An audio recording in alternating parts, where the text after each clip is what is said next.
Hipan mo lamang ito sa iyong cellphone ng 3 beses at magugulat ka dahil siya ay kusang babalik sa iyo.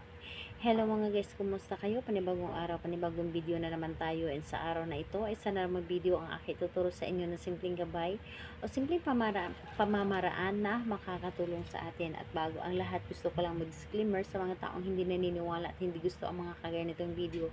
Please skip this video and maghanap ka ng videos na gustong gusto nyo, dahil ang video na ito ay para lamang ito sa mga taong naniniwala and gusto mag-try. Sa lahat po naman nagko-comment dito sa aking video dito sa loob ng aking channel, mag-ingat sa lahat ng mga nagre-reply sa inyo na dinadala kayo sa kanilang WhatsApp mo app upang makaiwas po tayo sa scam. Ngayon ituturo ko sa inyo paano nga ba siya babalik ng kusa sa inyo, yung tipong para bang kinakarma siya sa kanyang mga ginagawa sa iyo na sinaktan kanya. So dito magsasuffer siya at talaga namang hihingi ito ng tawad sa inyo na tanggapin mong muli at makipagbalikan ito sa inyo.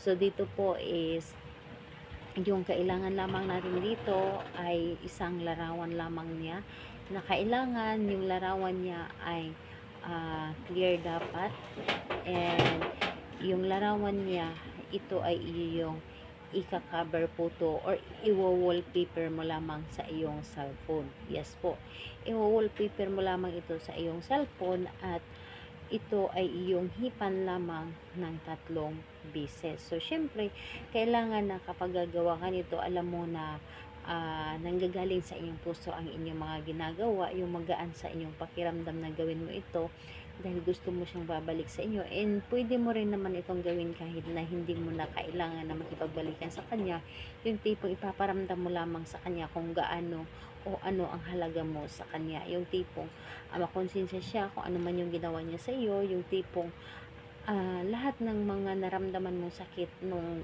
ikaw ay iniwan niya, ay ito ay kanyang mararamdaman. So ganito po ang inyong gawin. Ito ay naka-wallpaper na sa inyong cellphone, at huwag niyo muna itong burahin sa inyong cellphone hanggat hindi pa ito gumana. So habang naka-wallpaper ito sa iyong cellphone, ay kahit anong oras or kahit anong araw, pwede mo siyang gawin.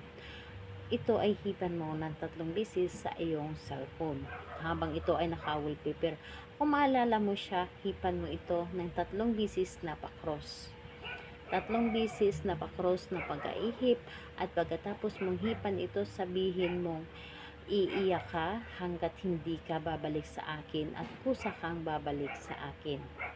So again po, hipan mo ito ng 3 beses na pa-cross, at pagkatapos mong hipan ng 3 beses, sabihin mong iiyak ka na humingi ng tawad sa akin at kusa kang babalik sa akin. So yun po ang inyong sabihin, o mas gusto ninyo na dagdagan o baguhin ang gusto ninyong sabihin, pwede po, wala pong problema, as long na ito ay iyong mahipan o maihipan ng 3 beses na pa-cross dapat. So kahit anong oras po, kahit oras-oras po itong gawin, basta't maalala ninyo, gawin ninyo ito dahil ito ay mararamdaman niya kaagad.